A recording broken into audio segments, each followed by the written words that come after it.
Saudara-saudaraku yang sehukwa, ya, yang percaya Yesus, yang tidak sehukwa, tidak percaya Tuhan Yesus juga, ya, selamat pagi. Tapi kita sehukwa, satu bangsa satu negara. Jadi ini menurut saya persoalan Pak Muhammad KC bukan lagi masalah hanya untuk satu golongan agama, tapi ini kan sudah persoalan keadilan, ya. Ini udah persoalan keadilan, persoalan hak, persoalan HAM, persoalan proses-proses hukum macam-macam, ya. Kita bukan masalah agamanya ini, saudara. Makanya bagi saudara yang bukan sehukwa seagama dengan saya juga nggak ada masalah. Ya, bisa dukung kami juga karena kita sama-sama menegakkan keadilan kan di bangsa ini kan. Ini bukan masalah itu lagi, ya. Nah, jadi saya mau tanyakan kepada pengacaranya, kenapa Pak MKC hari ini nggak sidang? Karena setahu saya hari ini harusnya sidang. Kenapa, Pak? Baik, sesuai peristiwa yang lalu di malam Natal ketika kita sidang nonstop dalam keadaan sakit dengan suhu terdakwa 39,6, namun menurut dokter dari kejaksaan itu sehat dan gulanya 460, lagi-lagi dokternya itu menyatakan sehat dan bisa beraktivitas. Maka setelah dilakukan sidang maraton 2 hari 2 malam nonstop, akhirnya terdakwa pingsan atau tepar, ya, di hadapan majelis hakim, di hadapan jaksa, dan di hadapan penasihat hukum maupun pengunjung. Nah, kemudian setelah itu kita langsung mengajukan lagi permohonan untuk yang kesekian kali supaya dia bisa berobat dan dibantarkan. Namun lagi-lagi karena dokter mengatakan belum ditemukan penyakit, maka yang terhormat Ketua Pengadilan SQ Majelis Hakim hanya mengeluarkan 1 kali 24 jam untuk observasi untuk menemukan sakitnya, karena dokter mengatakan dia sehat-sehat saja. Nah, kemudian setelah lewat 1 kali 24 jam, jaksa mau mengeksekusi lagi, mau masukkan lagi ke dalam rutan. Namun kami menolak dengan keras dengan membuat berita acara penolakan, menolak alasan kemanusiaan dan alasan keselamatan terdakwa, karena waktu itu trombositnya sudah di bawah 50.000, ya, kurang lebih 40.000 waktu itu. Jadi kami tolak dengan tegas. Kemudian saya ajukan lagi surat permohonan kedua untuk pembantaran dan berobat, dengan catatan tidak apa-apa kalau memang sesuai penjelasan jaksa negara tidak punya uang atau pemerintah belum punya uang, tidak apa-apa, biayanya kami tanggungkan begitu. Akhirnya setelah itu Yang Mulia Majelis Hakim mengeluarkan surat penetapan pertama 1 kali 24 jam, penetapan kedua dengan waktu yang tidak terbatas atau sampai dengan terdakwa benar-benar sembuh. Nah, kemudian terdakwa ini sudah transfusi darah trombosit sebanyak 6 kantong, ternyata masih terus drop trombositnya, sehingga karena tidak ada perbaikan walaupun sudah transfusi. Waktu itu transfusi itu juga memang ide saya awalnya, saya bilang kalau darahnya sudah di bawah 40.000 segera dilakukan transfusi, karena kalau tidak nanti bisa pecah pembuluh darah. Saya bilang itu. Kebetulan saya mengerti medis karena saya pengacara daripada dokter-dokter, ya, sama rumah sakit nih. Jadi saya katakan segera transfusi dan dokternya juga setuju. Kemudian saya minta lagi supaya diobservasi jantungnya semua, kardiografi gitu, ya. Kemudian juga supaya di MRI dan di CT scan. Nah, karena beliau ini sejak disiksa atau dikeroyok atau dianiaya pada tanggal 26 Agustus 2021 di Bareskrim Polri, belum pernah diobati atau dibantarkan oleh penyidik ke rumah sakit karena alasan kebencian, kan begitu, ya. Kemudian ternyata setelah diobservasi kemarin ditemukan indikasi ada luka dalam, kan begitu, ya.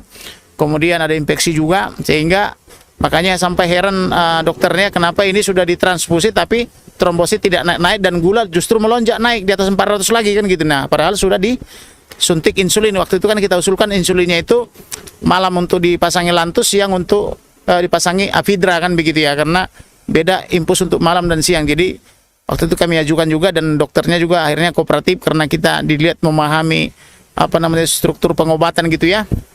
Kemudian kemarin karena tidak ada perubahan, lalu dinaikkan dia ke HCU atau High Care Unit. Itu semacam, kalau masyarakat biasa dengar itu ICU, yes, Intensive Care Unit. Kalau ini High Care Unit. Jadi per hari kemarin sudah masuk ke HCU gitu.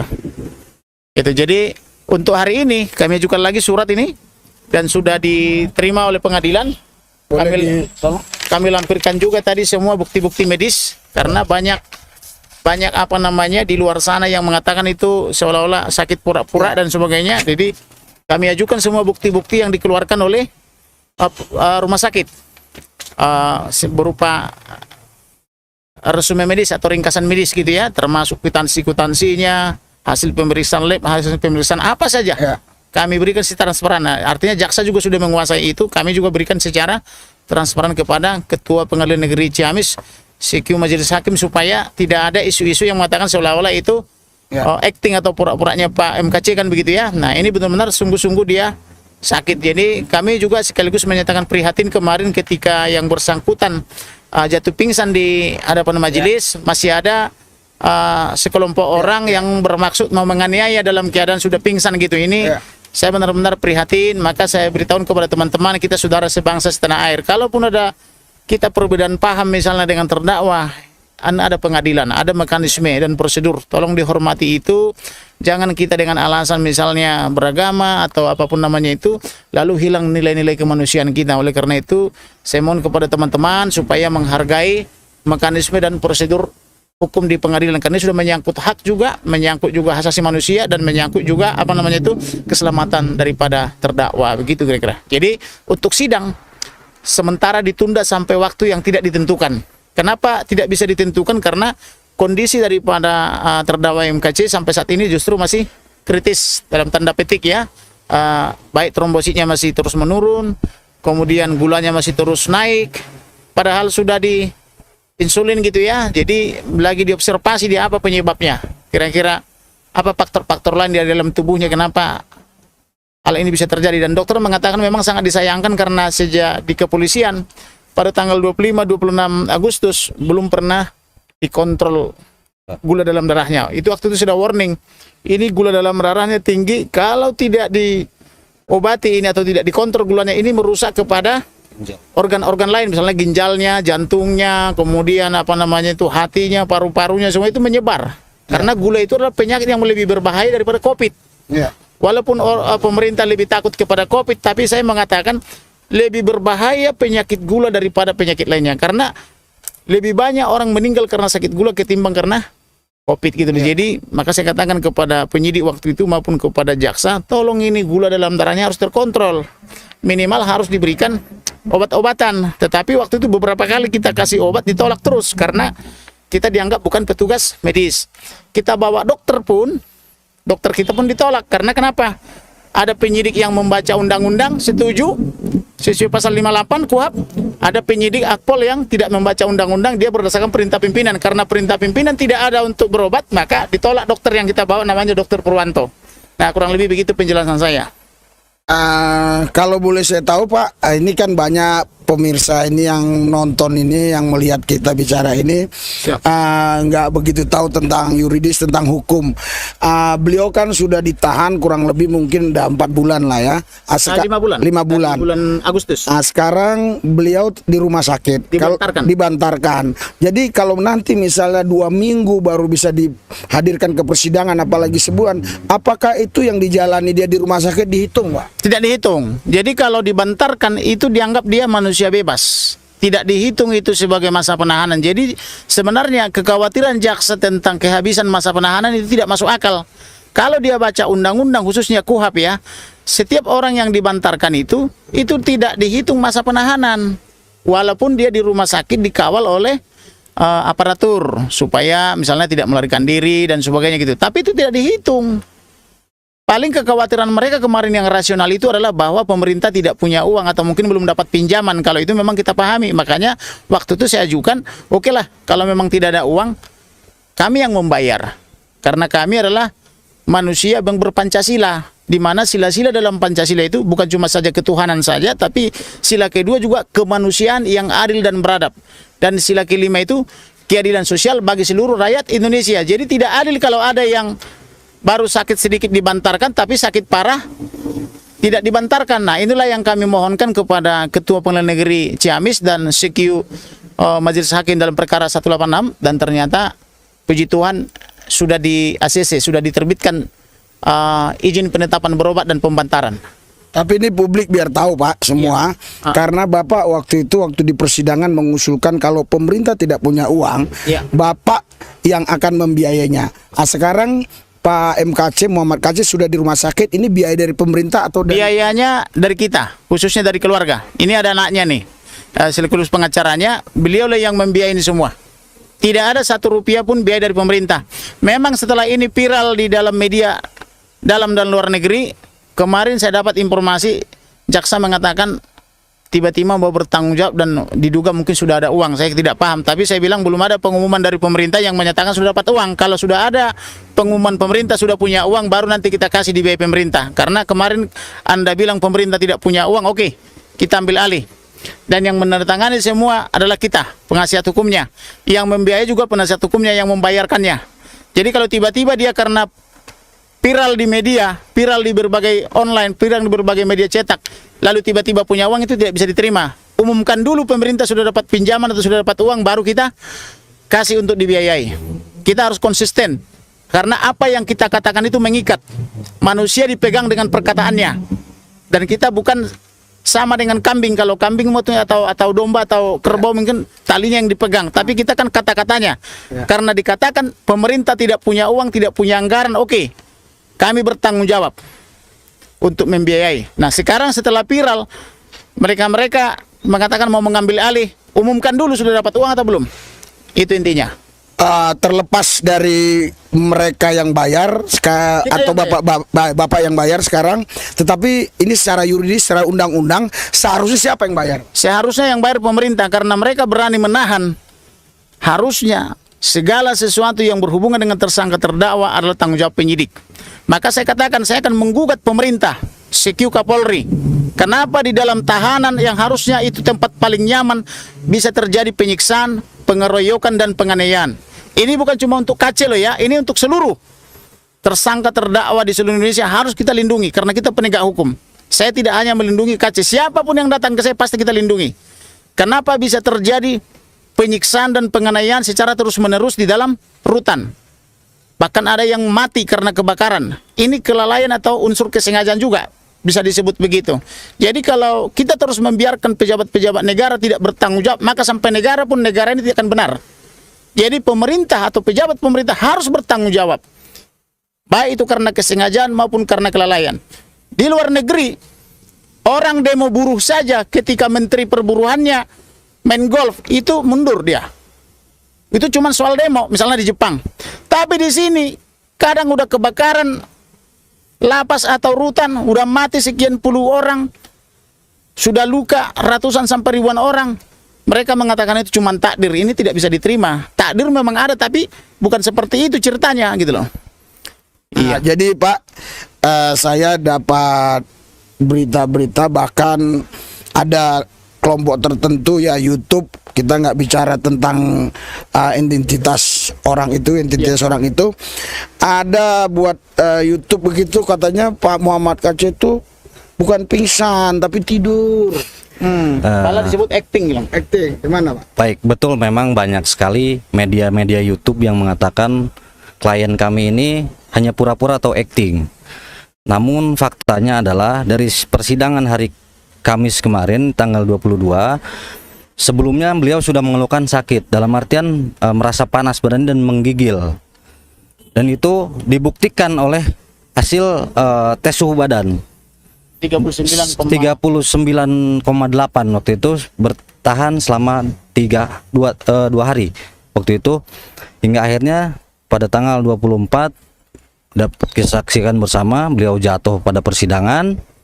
Dan dokter pun yang dihadirkan di pengadilan waktu itu, Dokter Fikul Azhari kalau tidak salah, beliau tidak bisa mengambil sikap dalam artian oh ini harus dirawat atau ini memang harus segera mungkin diambil tindakan. Dia selalu mengatakan ini bisa melakukan aktivitas namun kecil. Nah, arti kecil ini aktivitas ringan. Nah, aktivitas ringan ini apakah dia cuma duduk diam, cuma matanya yang gerak-gerak dengan dia di pasang selang infusan atau seperti apa? Kita juga ambigu di situ sebetulnya. Dan semuanya terbukti ketika Pak KC dibawa ke rumah sakit, dibawa oleh ambulan dari Pengadilan Negeri Ciamis. jam 6 sore tepatnya waktu itu, dibawa langsung masuk ke ruang IGD. Beliau masuk ke ruang observasi. Kemudian sebelum beliau jatuh, memang skors jam 3 waktu itu saya minta kepada dokter supaya ada pengambilan darah. Sampai berdebat pemeriksaan darah lengkap. Ya. Saya sampai berdebat karena alasannya, oh nanti pemeriksaannya lama ini. Saya sampai tunjukkan di depan pengadilan ada prodia. Boleh diizinkan atau tidak apabila pemeriksaan darah itu di luar dari RSUD Ciamis. Oh tidak bisa Pak katanya. Kalau tidak bisa, tolong segera mungkin Dan 2 jam dibiarkan. segera mungkin diambil darahnya, dicek di sana. Beliau katakan 1 jam jadi.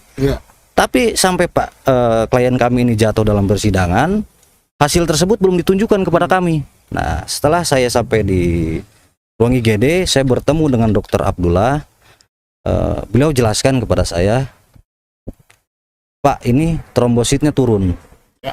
Yang seharusnya kan normal seseorang itu 150.000 sampai 400.000. Ini waktu itu Pak KC kalau nggak salah saya 122 waktu itu. 112. 100 kurang lebih begitu. 112. Kemudian ada di situ hasil pengecekan kayak jantung ya. Beliau putar lingkari, dan ini juga ada masalah Pak di bagian ini. Entah ini bekas luka 1 atau 2 bulan ke belakang katanya, atau 3 bulan ke belakang, atau memang ada hal-hal lain katanya. Beliau jelaskan seperti itu. Saya tanya kepada dokter, terus tindakannya sekarang seperti apa? Ini harus segera diambil tindakan untuk diinfus. Namun yang kami sayangkan begini Pak, setelah saya dijelaskan seperti itu oleh dokter jaga namanya Dokter Abdullah, datanglah dari pihak kejaksaan mengajak berunding di dalam ruangan bersama Dokter Bayu waktu itu.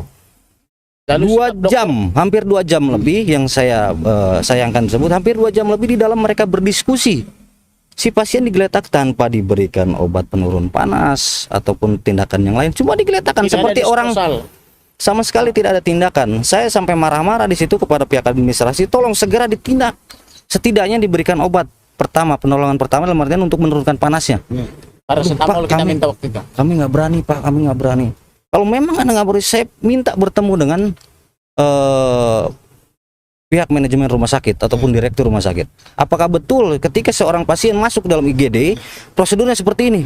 Oh tidak Pak, tapi kami tidak bisa bertindak apa-apa karena mereka masih di dalam berdiskusi. Kami tunggu kurang lebih 2 jam. Saya daftar ke administrasi. Yaudah Pak, Bapak daftar aja dulu. Saya daftar waktu itu. Kemudian saya ke bagian administrasi lagi. Beliau katakan, yaudah Pak, ambil obat. Saya disuruh ambil obat. Ada di situ ada insulin, ada obat penurun panas, paracetamol atau apa itu. Terus ada beberapa macam obat, termasuk obat lambung dan rasa nyeri. Tidak lama setelah saya dapat obat, saya taruh di meja perawatan, keluarlah mereka dari ruang ruang diskusi tersebut. Dan diskusi itu tidak melibatkan kita. Kemudian sama sekali kita tidak dilibatkan. Kemudian datanglah kepada saya Dokter Abdullah tersebut, Pak, ada Dokter Bayu ingin menyampaikan sesuatu hal terkait permasalahan ini. Baik, saya dengarkan di situ. Saya bilang begini, si dokter bilang begini, Pak, ini karena masih ada yang harus diselesaikan di pengadilan, ini bisa ditangguhkan dulu. Ditangguhkan seperti apa? Tadi dokter mengatakan kepada saya bahwa ini harus segera dilakukan. Oh iya Pak, tapi karena ini ada kepentingan begini-begini harus diselesaikan, nanti kembali. Saya tanya begini kepada dokter, apa bedanya pasien sekarang di infus dengan nanti setelah selesai perkara? Jangan rumah sakit ini terkontaminasi ataupun merasa diintervensi oleh pihak manapun, karena Undang-Undang 36 tahun 2009 tentang kesehatan itu kewajiban pasien adalah menerima pengobatan tanpa diskriminatif dari pihak manapun. Jadi saya mohon dengan segala hormat kepada Dokter Abdullah supaya segera ditindak. Namun debat dan sesuai Konvensi Jenewa, rumah sakit itu harusnya independen, dokter juga independen, tidak boleh diserang, tidak boleh diserang atau diintervensi oleh siapapun. Itu dijamin secara internasional. Sampai saya bicara seperti ini, Pak Dokter tadi jelaskan kepada saya ini harus segera. Tapi ketika Bapak setelah berdiskusi dengan pihak dari kejaksaan dan dari pihak saya tidak tahu pihak dari mana lagi, dokter berubah pikiran sekarang. Kalau memang dokter sanggup menyatakan ini sehat, tidak akan terjadi apa-apa sesuai permintaan dokter. Bikin tertulis. Saya minta tertulis, dan itu pun istri dari klien kami memohon seperti itu.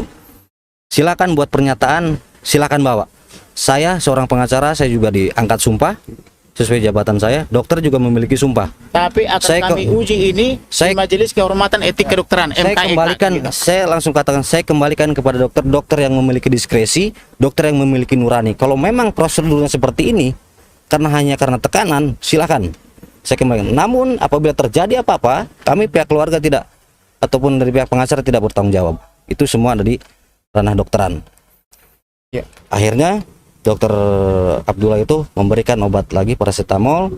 Selang mungkin 15 menit saya dipanggil kembali dengan pihak istri klien kami. Pak, ini harus segera ditindak. Kami sudah coba berikan obat tapi panasnya tetap tidak turun. Akhirnya pukul 9.40 kalau nggak salah beliau dipasang infus waktu itu, dan dokter menyatakan ini harus rawat inap. Akhirnya kita dapat kamar itu di pavilion Hasan Sobari waktu itu. Akhirnya beliau dirawat, dan malam itu juga langsung kita ajukan surat permohonan berobat dan pembenaran. Betul. Nah, itulah makanya keluar penetapan 1 kali 24 jam karena dokter selalu bilang sehat. Waktu itu memang dipanggil dokternya sama ketua majelis hakim dan ditanyakan di hadapan jaksa dan penasihat hukum maupun pengunjung. Ini sudah ditemukan penyakitnya belum? Dokternya bilang belum ditemukan sakitnya. Dalam tanda petik masih sehat. Atau masih observasi. Sehingga karena tidak ditemukan penyakitnya oleh dokter atau masih belum bisa ditegakkan diagnosanya, maka majelis hakim hanya memberi penetapan 1 kali 24 jam. Jadi penetapan 1 kali 24 jam ini akibat ulah dokter yang menyatakan selalu sehat-sehat. Di mana-mana anak kecil macam anak saya kelas 6 SD sudah tahu bahwa 39,8 itu adalah suhu badan orang sakit, bukan orang sehat. Karena anak-anak saya masuk mall aja 37 lebih udah nggak boleh. Sedangkan masuk ke mall lewat 37 sudah dilarang oleh Satpam, walaupun Satpam nggak mengerti kesehatan, tapi karena Satpam dididik kalau suhunya di atas 37 tolak. Lah kenapa dokter mengatakan 39,8 sehat? Nah ini dokter kuliahnya di mana? Saya seperti saya katakan kemarin di hadapan majelis hakim, saya punya klien ratusan sampai ribuan tenaga kesehatan, dokter-dokter sampai dokter umum sampai yang bergelar profesor doktor. Saya bagian legalnya. Saya tidak mengerti di mana orang ini kuliah kedokterannya bisa mengatakan 39,8 tadi ya, dikatakan sehat. Padahal Satpam mall aja atau Satpam kantor begitu lewat 37 ditolak. Alasan kesehatan. Jadi mudah-mudahan ini dokter karena diintervensi dia mengatakan 39,8 adalah sehat. Seharusnya karena anak-anak saya yang masih kecil-kecil, si SD yang paling kecil, karena saya ajari mereka ilmu kesehatan modern, bahkan saya beli bukunya supaya mereka juga bisa mengerti tentang kesehatan, bahkan saya arahkan mereka sudah menjadi kuliah kedokteran nanti, mereka sudah mengerti begitu suhunya naik, itu kan di rumah kita siapkan itu alat digital. Mak, suhu saya naik. Anak kecilnya sudah mengerti. Seharusnya dokter lebih mengerti. Suhu 39,8 dikatakan sehat. Ini kita pertanyakan. Makanya kemarin saya katakan, sepanjang you bertanggung jawab dengan profesimu, memang tidak boleh diintervensi.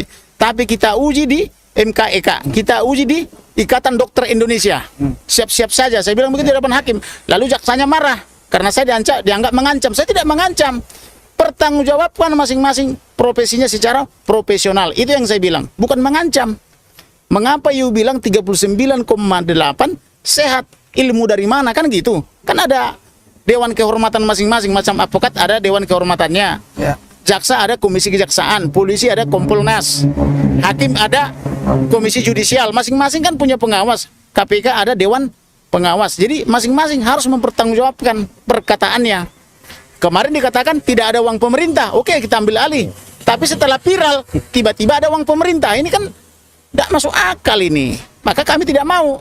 Umumkan dulu, pemerintah umumkan dulu sudah dapat duit pinjaman atau sudah dapat uang. Uang dari mana? Baru boleh. Ini perlu Bapak tegaskan supaya jangan ada nanti digoreng-goreng. Ya. Dan sekarang posisinya ini masih keluarga yang menanggung. Masih keluarga, masih ya. Keluarga. Ya. Karena pemerintah tidak mau mengumumkan. Karena pemerintah belum mengumumkan sudah dapat uang atau belum. Jadi sekarang sampai dengan detik ini yang membiayai ini adalah keluarga. Jadi sudah ada uang yang masuk ke rumah sakit? Sudah. Dari keluarga? Ada kwitansinya, udah kami ajukan tadi. Ini suratnya nih. Udah kami ajukan semua resum medisnya atau ringkasan medis. Kalau rekam medis kan itu hak daripada rumah sakit kecuali diminta oleh penyidik ya. Kemudian kami lampirkan semua pemeriksaan awal sampai dengan per hari ini. Supaya semua publik mengetahui. Transparan karena kita kan ada transparansi toh. Gitu. Yang tanda tangan nih Febri Mansur itu. Dan istrinya juga. Iya. Dan istri Pak KC ya. Jadi trombosit terakhir berapa, Pak? Trombosit kemarin sempat sudah naik ke 65. Namun 62. naik ke 65 Pak pertama. 65 kemudian turun lagi ke 62. Oh, turun. Untuk per hari ini kami belum tahu hasil lab atau naik atau turun karena per hari inilah satu hari beliau masuk ke HCU. HCU ini adalah unit di bawah ICU. Jadi Karena penjelasannya begini, waktu di bawah 40.000 dia apa namanya ditransfusi dia 6 kantong. 4 kantong. Bukan udah 6. Pertama waktu beliau Dua kantong. Angka 57.000, beliau ditransfusi 2 kantong. 2 kantong. Itu saya sendiri dengan rekan dari kejaksaan datang ke Kabupaten Ciamis. Enggak, totalnya udah berapa? Untuk saat ini udah 6 kantong. Udah 6 kantong kan. Jadi artinya sudah ditransfusi 6 kantong. Jadi, sempat naik, kemudian turun lagi. Jadi yang sekarang biaya termasuk darah 6 kantong semua itu dibiayain keluarga. Karena untuk pembayaran biaya darah katanya nanti setelah keluar. Namun pihak keluarga sudah melakukan deposit kepada pihak rumah sakit dengan catatan bahwa jangan sampai alasan oh ini tidak ada obat, ini tidak, karena Deposit itu masih sudah dititipkan sudah uang. dititipkan uang. Ya. Dan untuk biaya apotek segala macam ada semua kwitansinya, itu yang membayar dari pihak keluarga. Ya, keluarga. Dan yang menyatakan bahwa negara bertanggung jawab itu per kemarin mengatakan seperti itu. Kami juga tidak tahu, tiba-tiba mau mengambil alih, dan ada waktu itu surat persetujuan untuk dialihkan ke HCU. Kami dari pihak keluarga ataupun dari penasihat hukum belum mendapat penjelasan dari dokter spesialis atau dokter spesialis dalam, dokter internis waktu itu, yang menjelaskan justru pihak kejaksaan. Oh, karena ini harus tindakan. Saya katakan begini kepada kepada Pak Kasih waktu itu, Pak, mohon izin, bukan kompetensi Bapak untuk menjelaskan hal-hal medis kepada kami. Yang mengerti Saya dokter. yang mengerti adalah dokter yang menangani. Kami hanya ingin mendengarkan sesuai dengan pemaparan dari dokter spesialis. Puji Tuhan memang dokternya kemarin pukul 12 menjelaskan kepada kami bahwa satu, gula dari Pak KC ini terus naik dan trombositnya turun kembali. 425 bilang. Karena beliau dulu katanya ada histori pernah terkena DB. Terkena DB, sekarang terkena DB lagi. Oh, ini DB. Sekarang ada indikasi DB. DB dulu kena DB, sekarang katanya kena DB lagi. Inilah yang mengakibatkan gulanya itu terus melonjak. Yang ditakutkan apabila gula terus-terusan naik adalah pecah pembuluh darah.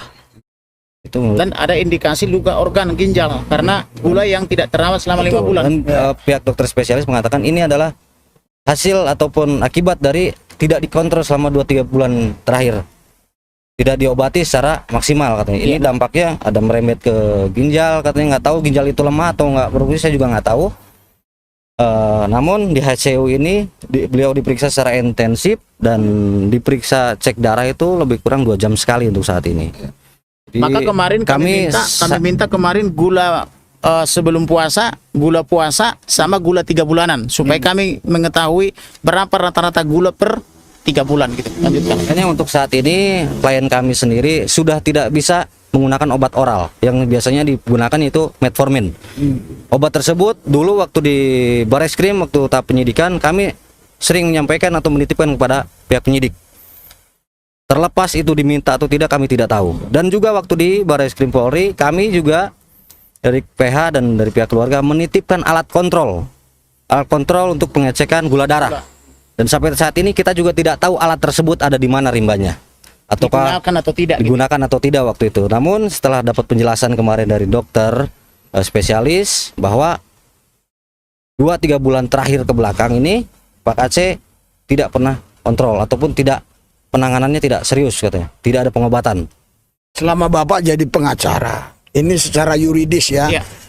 Kalau waktu sidang yang terakhir atau sidang yang paling belakang lah, itu tidak ditentukan sidang yang berikutnya apa itu harus dipertemukan lagi pengacara atau harus hanya pihak-pihak telepon atau sepihak aja seperti ini, gimana? Nah, menurut hukum Pak, seharusnya kita diberitahu, tapi karena ada penetapan minggu yang lalu sidang berikutnya adalah hari ini, Maka saya berlelah-lelah tadi malam datang dari Jakarta, berangkat pukul 10 malam, tiba di sini pukul setengah 2 atau 1.30. Jadi 3,5 jam saya kemarin karena agak cepat kita. Iya. Nah, di tol 1 jam dari Cileunyi ke sini 2,5 jam gitu. Nah, karena agak sedikit longgar gitu ya. Iya. Jadi tidak ada pemberitahuan apakah sidangnya diteruskan atau ditunda. Itu makanya sebabnya hari ini kita ada di sini. Ya. Memang pertama tujuan kita untuk sidang, kedua juga memang untuk sekalian besuk, untuk mengetahui kondisi terakhir Pak KC ini, karena jangan sampai orang yang tidak memahami kesehatan selalu memberikan masukan kepada dokter. Jadi saya mau memberi penguatan kepada dokter bahwa rumah sakit dan dokter tidak boleh diintervensi oleh siapapun. Itu ada jaminannya secara internasional, ada jaminannya juga secara undang-undang. Gitu loh. Jadi Sedikit Pak, ini karena banyak juga ini perbincangan-perbincangan yang menurut saya negatif ya. ya, Tetapi saya lihat Bapak ini sungguh luar biasa kalau saya lihat ya. ya, Saya itu Ciamis Jakarta itu bisa 7 jam biasanya. ya. Kadang tidurnya aja kemarin kami di maksudnya di warung-warung gitu. Iya. Untuk menghemat hotel maksudnya, Iya. supaya pagi nyampe ya kan.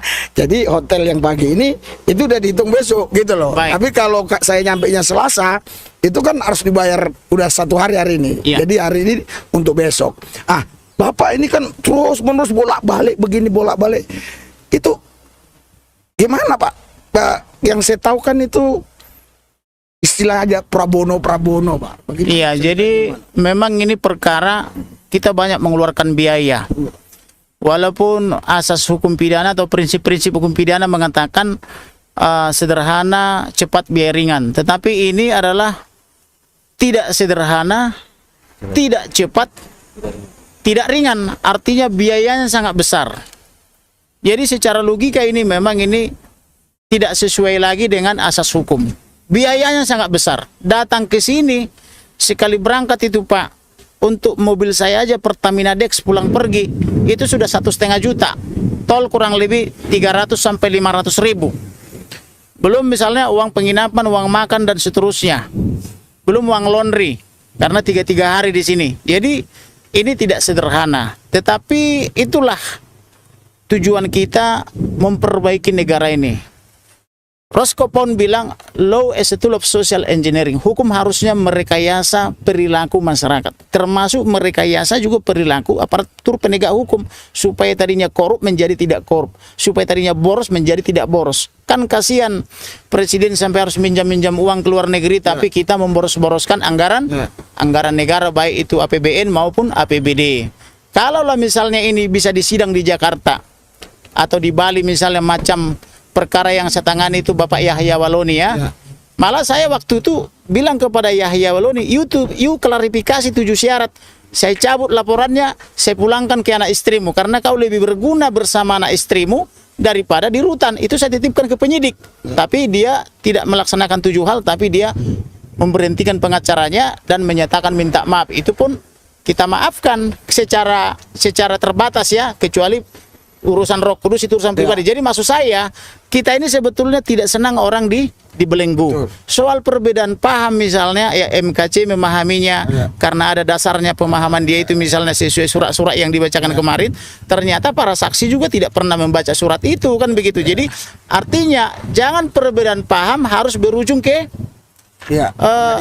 kepolisian, kejaksaan, ke pengadilan, karena ada istilah namanya atau prinsip-prinsip hukum ultimum remedium. Ultimum remedium upaya hukum pidana itu harus yang terakhir, harus didahulukan dialog. Karena sesuai asas Pancasila, kalau benar kita negara Pancasila, ada situ musyawarah, sila keempat, kerakyatan yang dipimpin oleh hikmat kebijaksanaan dalam permusyawaratan. Toh di dalam gereja saja misalnya banyak kok perbedaan. Buktinya saya dapat informasi dari pemerintah ada kurang lebih 330 sampai 360 sekte. Itu kan karena perbedaan. Kalau setiap perbedaan berujung ke kantor polisi, apa jadinya negara ini? Demikian juga di saudara-saudara kita umat muslim. Kemarin kebetulan banyak teman-teman dari Yaman datang ke kantor mengucapkan selamat Natal kepada saya dan berdiskusi. Itu bukan orang Indonesia, dari Arab sana. Dia bilang, kami juga ada perbedaan bos katanya. Kami ada kalau kurang lebih 72 atau 73 dia bilang perbedaan. Jadi perbedaan tidak harus selalu diselesaikan melalui hukum melalui pengadilan, tapi ada namanya misalnya tabayun. Ya. Kalau istilah hukumnya itu diundang atau disomasi supaya dapat penjelasan yang cukup, kemudian didialogkan, misalnya dialog antara MUI dengan PGI misalnya, atau dialog antara pemerintah dengan masyarakat misalnya. Jadi tidak harus selalu melalui mekanisme hukum karena boros juga. Ya. Kemudian ada lagi namanya apa namanya itu istilahnya, walaupun sudah sampai ditangani penyidik, ada istilahnya itu restoratif justice atau RJ gitu. RJ itu restoratif justice itu bisa menyelesaikan juga permasalahan hukum. Terbukti kemarin ada tersangka terdakwa pemimpin KPK di restoratif justice juga kan gitu, dan sudah banyak. Jadi tidak melulu harus memboros-boroskan uang negara dari Jakarta datang ke Ciamis. Ini kan biaya yang besar. Ya. Padahal kalau biaya itu kita investasikan ke Ciamis, sudah bisa kita beli 1 atau 2 rumah Ya. di Ciamis. Saya sudah punya rumah misalnya di Ciamis kan begitu. Nah, jadi tapi nggak apa-apa lah. Jadi inilah perlu dipahami oleh para penegak hukum. Menegakkan hukum itu harus profesional, tidak boleh emosional. Contoh ini ya, andaikanlah penyidik dari dulu mendengar saya dari bulan September ya, bos, bawa ini ke rumah sakit, bantarkan, diobati. Tapi kan mereka tidak mau. Hati-hati, ini ada gulanya. Informasi keluarga ini ada gulanya. Saya nggak tahu berapa, tolong diukur. Tidak mau juga mereka. Tolong diperiksa ke dokter, nggak mau. Dibawa ke rumah sakit, nggak mau. Saya surati sampai puluhan kali, ada sekitar 35 surat saya ke semua petinggi lembaga ini. Tapi karena mereka semua pembenci atau ada asas kebencian, nggak mau.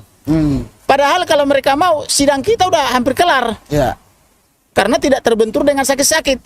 Begitu dipindah ke Ciamis, bos, saya bilang gitu, saya kirim surat ke ketua pengadilan Ciamis, kepada kepala kejaksaan, tolong diperiksa dulu kesehatannya. Ini sakit ini. Tidak ada juga yang mau. Yang ada cuman jaksa bawa dokter, cuman diukur suhu, oh suhunya 39,4, 39,6, 39. Menurut ilmu saya ini masih sehat. Gua bingung ilmu-ilmu dari mana. Ilmu anak saya masih kelas 6 SD, itu sakit. Ilmu sapam, itu sakit. Kok ilmunya dokternya jaksa ini, itu sehat itu. Saya bingung gitu. Jadi inilah artinya, marilah kita gunakan hati nurani. Tegakkan hukum dengan hati nurani. Pakai pikiran yang sehat. Jangan dengan kebencian. Gitu loh. Itu sebetulnya yang paling penting. Kita benar apa tidak kita belum tahu. Iya. Kalau kita nanti sampai di surga, berarti kita benar. Ya. Pak, Kita dapat anugerah. Tapi kalau kita di neraka, bagaimana nanti celakanya kan gitu. ini jawab singkat aja supaya sekalian klarifikasi. Ada yang saya dengar tuh dari beberapa orang itu nanti Pak Komarudin tuh kalau nanti nggak dikasih uang tuh berhenti di tengah jalan tuh. Nah, sampai sekarang saya belum pernah memberhentikan kasus saya di tengah jalan. Contoh, saya pernah menangani makar 212. Pasti seluruh orang Indonesia yang pernah menonton TV atau mendengar media sosial pasti mengerti apa itu makar 212 atau tersangka makar 212. Itu saya tangani sampai tuntas. Bahkan sampai saya bawa ke Komisi 3 DPR. Udah paham kan? Ya. Dan itu selalu ada reuni tiap tahun. Jadi kalau dia mengatakan tidak tahu tentang makar 212, saya pertanyakan selama ini dia di mana. Karena itu kejadiannya 2016-2017. Iya. Gitu ya. Tapi kita bela dan tidak ada yang kita tinggalkan dengan itu selesai. Waktu itu walaupun mereka agama Islam tuh sudah ditangkap. Beragama Muslim secara mayoritas mereka. Waktu itu saya membela salah satunya putri Presiden Soekarno, Rahmawati. Tapi karena saya menyurati pemerintah, menyurati DPR, menyurati kepolisian, datang itu Bapak LBP, Menko Marinpes ya, Maritim Investasi, berunding. Selesai, semua SP3. Tidak ada yang sampai ke pengadilan. Artinya ada di situ tabayun, ada di situ dialog. Artinya ada restoratif justice. Semua sekarang selesai. Bahkan sampai meninggal klien saya tanggal 3 Juli 2021 kemarin. Dia sudah pergi dengan damai. Dan saya orang yang diberitahu juga pertama kali bahwa dia ini, saya antarkan sendiri ke kuburannya. Artinya apa? Tidak melulu harus melalui hukum.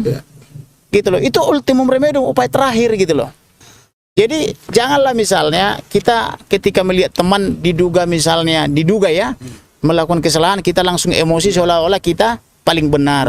Ingat itu Tuhan Yesus itu. Ketika ada hukum Yahudi yang harus merajam wanita yang kedapatan berselingkuh, orang itu membawa perempuan kepada Tuhan Yesus. Sesuai hukum Musa, ini harus dirajam, dilempar pakai batu sampai mati.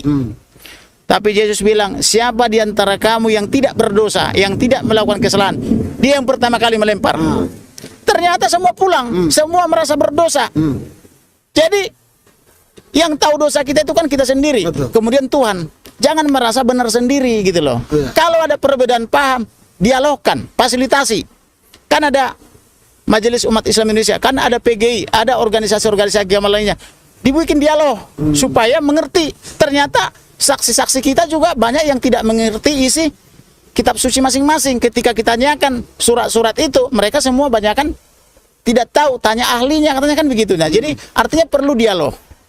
Supaya segala permasalahan kebangsaan tidak harus melulu ke pengadilan, kan begitu.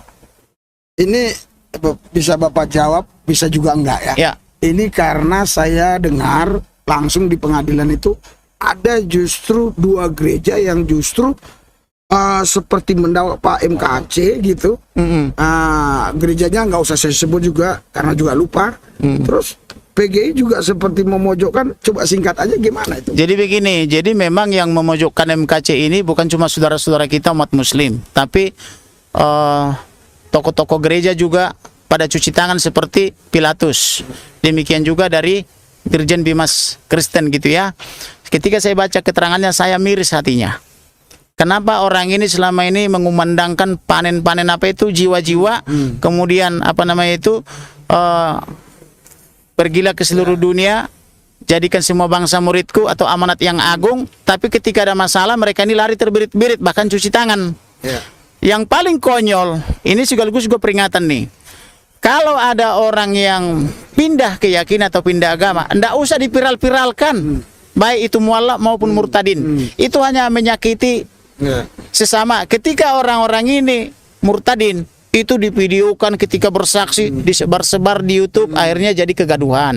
Demikian juga ketika orang misalnya dari Katolik atau Kristen jadi mualaf, disebar-sebarkan, bahkan sampai banyak kali orang yang mengaku-ngaku anak paus lah, anak kardinal lah, anak uskup lah, padahal mereka tidak kawin, tapi kok bisa ada orang mengaku punya anak, bahkan ada yang lulusan dari Vatikan.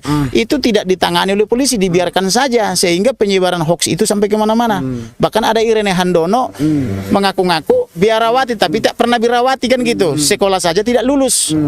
Nah, demikian juga Nandar mengatakan Yesus anak haram, padahal kitab saudara-saudara kita umat Muslim mengatakan Isa itu, kalau itu benar Yesus, itu tersuci di dunia dan di akhirat, terkemuka di dunia dan di akhirat. Nah, ini yang perlu ditertibkan sebetulnya, dibuat dialog dan di warning juga, karena sesuai Undang-Undang PNPS tahun 65, orang-orang yang diduga menista seperti ini atau diduga harus di warning dulu, jangan langsung dipidana. Misalnya Menandar nih di warning, Abdul Somad misalnya yang mengatakan di salib itu ada jin kafir, di warning.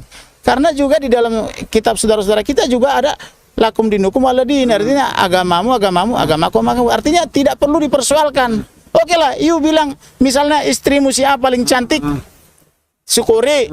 You sudah bosan misalnya atau tidak mau lagi sama dia, sudah jadi mantan, jangan diingat-ingat lagi, jangan disebut-sebut lagi namanya. Tinggalkan saja mantan itu, fokus kepada yang baru. Jangan ingat-ingat mantan atau ngata-ngatain mantan. Fokus kepada yang baru, pelajari yang baru, kenali yang baru kan gitu. Tidak perlu harus menjelek-jelekkan yang lama kalau dapat yang baru gitu loh. Itu sebetulnya prinsip-prinsipnya. Nah, itu kesepakatan kami kemarin berdialog dengan teman-teman saya dari Timur Tengah. Kalau dapat yang baru tidak perlu menjelek-jelekkan yang lama. Kalau sudah dapat yang lama, yang pertama misalnya, dan benar-benar sur gitu ya, syukuri. Kan gitu, syukuri saja. Siapa tahu dia udah pakai baru, pakai lama juga. Boleh, silakan, itu hak masing-masing. Benar apa tidak kan itu kan bukan urusan saya. Urusan yang di atas. Jadi Bu, supaya jangan tegang ya, saya lihat itu waktu Pak MKC itu pingsan, ya Pak MKC sini, Pak Kamarudin, baru Ibu, baru di sini si Martin sama Pak Febri. Febri dulu baru Martin. Febri Martin. Intinya Ibu lebih dekat dari Pak KC dibandingkan Febri dan Martin. Duduknya maksudnya. Iya, duduk. Gimana itu detik-detik Pak itu mau pingsan, Ibu kira-kira ada firasat nggak gitu? Maksudnya tanda-tanda dia udah loyo-loyo gimana? Ya, pada saat itu sih saya udah mintakan kepada majelis hakim untuk menunda persidangan, tapi tidak diberikan gitu. Padahal juga klien saya tuh Pak MKC-nya tuh udah bilang, majelis hakim yang mulia saya sudah tidak kuat gitu, tapi tetap saja diteruskan dengan dokternya juga bicarakan sehat-sehat, tidak apa-apa, diteruskan aja dengan kegiatan ringan seperti itu kan. Nah akhirnya tumbanglah itu Pak MKC kan pada saat Enggak, maksud saya detik-detik mau tumbang, ibu udah lihat apa ciri-ciri gitu kan, oyong-oyong gitu bagaimana? Ya duduknya memang kayak nunduk-nunduk gitu Oh. sih. Nah tapi pada saat jatuhnya tuh aku nggak lihat ya. Nah, jaksa tuh di depan saya tuh pada nunjuk-nunjuk ke bawah gitu ke lantai kan. Nah aku lihat Pak MKC jatuh gitu kan, Pak Kamarudin gitu kan. Itu Pak MKC jatuh. Nah terus si ini yang pengunjungnya itu tamu tuh teriak-teriak Putih, gitu. Ya teriak-teriak seperti nggak percaya lah itu jatuh tuh gimana lah, seperti sandiwara dianggap kan. Dan jangan diobatin seperti itu. Nah, lalu saya teriak aja kan, amankan itu, amankan, mana petugas, amankan, polisi tolong amankan gitu. Ya udah sampai di situ aja sih. Lalu dibopong Pak. Iya, jadi Bapak Ibu saudara sekalian, ya, Tujuan pemidanaan adalah untuk pembinaan. Dalam artian pembinaan hal-hal yang kurang baik untuk menjadi baik. Nah, kami menyoroti dalam penegakannya, kami sangat berharap supaya profesional dan betul kata abang saya tadi, harus menggunakan hati nurani. Apapun masalah seseorang tersebut, apapun persoalan yang dia lakukan, seharusnya kita semua yang menjadi penegak hukum menggunakan hati nurani. Lagi kemarin istri dari klien kami mengatakan, sekarang saya bingung katanya. Dalam artian suami saya yang dulu hanya cuma makan obat secara oral sehari 3 kali secara rutin.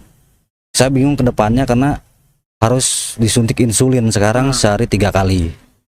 Itu yang dibingungkan dari istri PMKC. Nah, dia juga mengatakan apakah ketika tiba-tiba kelewat atau lupa ataupun tidak terkontrol lagi, apakah suami saya ini ginjalnya akan semakin rusak. Itu kemarin disampaikan oleh istri MKC. Kami mungkin dengan tim hari ini akan coba visit dan jenguk beliau di rumah sakit. Kami akan coba berdiskusi dengan pihak rumah sakit terkait permasalahan medis ataupun penyakit yang dialami oleh klien kami. Apakah ini akan berdampak panjang ataukah memang ada jalan ataupun alternatif supaya bisa disembuhkan. Terlepas itu dari kuasa Tuhan, Pak. Itu dari saya. Terima kasih. jadi saudara-saudari satu bangsa satu tanah air, khususnya yang percaya Tuhan Yesus ya, kita sudah tahu ya. Jadi Pak MKC itu benar pingsan, bukan hoak, dan betul dia sampai sekarang pun di rumah sakit. Berarti bukan hoak ya. Jadi kalau ada yang bilang itu hoak, ya bertobatlah ya. Nah, terus yang ketiga yang saya tangkap tadi, yang saya mau jelasin, sementara biaya ditanggung oleh keluarga, biaya rumah sakit. Jadi Anda saudara yang mau dukung udah paham maksud saya ya. Di bawah itu ada nomor Ibu Watma. Saudara, yang selanjutnya yang saya mau sampaikan, seperti yang dikatakan Bapak Komarudin, kalau ada perbedaan pendapat, bahkan kita sesama Kristen ataupun Islam Kristen ataupun Islam Buddha, mari kita dialog, adu argumentasi, jangan adu otot ya, jangan adu otot ya, jangan memukul merangkul. Jadi kita, soalnya gini, itu kan akademik harus diselesaikan dengan akademik dulu maunya gitu loh. Ya, mari kita berdoa. Ini kami langsung dari pengadilan Dan saya izin negeri dulu ya. Ciamis. Saya melalui forumnya Bapak ini menyapa pemirsa ya, mengucapkan selamat Natal bagi yang merayakan dan yang tidak merayakan. Saya ucapkan salam sejahtera, sekaligus juga selamat menjelang tahun baru, karena kami ini kemarin itu pasti malam Natal masih sidang di Ciamis, jadi kami tidak di gereja, seharusnya kami ada di gereja beribadah. Nah, kemudian rancangan selanjutnya kami juga di sini harusnya malam tahun baru juga di sini sidang. Tetapi jaksa yang merancang, Tuhan yang berkehendak lain. Kalau kami sebetulnya Natalan di sini pun sudah siap, tahun baruan di pengadilan pun kami siap. Tetapi rancangan-rancangan itu ternyata tidak dikehendaki oleh Tuhan. Jadi oleh karena itu sebagai insan, mari kita bersyukur kepada Tuhan, melakukan introspeksi diri, apakah kita sudah benar atau tidak. Jika tidak benar, perbaiki. Jika sudah benar, pertahankan. Jadi selamat Natal dan Tahun Baru. Tuhan memberkati. Ya, jadi Saya juga, saudara, mohon maaf karena 300.000 subscribe kita lebih. Ya, saya malah lupa mengucapkan selamat Natal ya. Ya, saya berterima kasih buat semua saudara yang sudah mau subscribe dan saya mengucapkan selamat Natal. Oke, kita berdoa. Tuhan Yesus, kami bersyukur dari Pengadilan Negeri Ciamis ini kami minta hadirat, urapan dan kuasa Tuhan bekerja. Kami percaya di mana kaki kami menginjakkan tanah, di mana kaki kami menginjak tanah, di situ pasti kuasa Tuhan dinyatakan. Hadirat Tuhan hadir. Semua yang nonton ini Tuhan jamah, Tuhan berkati, supaya kami boleh saling mengasihi, bahkan walaupun kami tidak seagama, walaupun kami berbeda suku, kami boleh mengasihi. Semua perbedaan pendapat bisa diselesaikan dengan berbicara, berdialog. Tabayun. Terima kasih Bapak. Dalam Yesus kami berdoa. Amin. Amin. Tuhan berkati. Oke. Tuhan berkati. Tuhan berkati. Salam komando ini.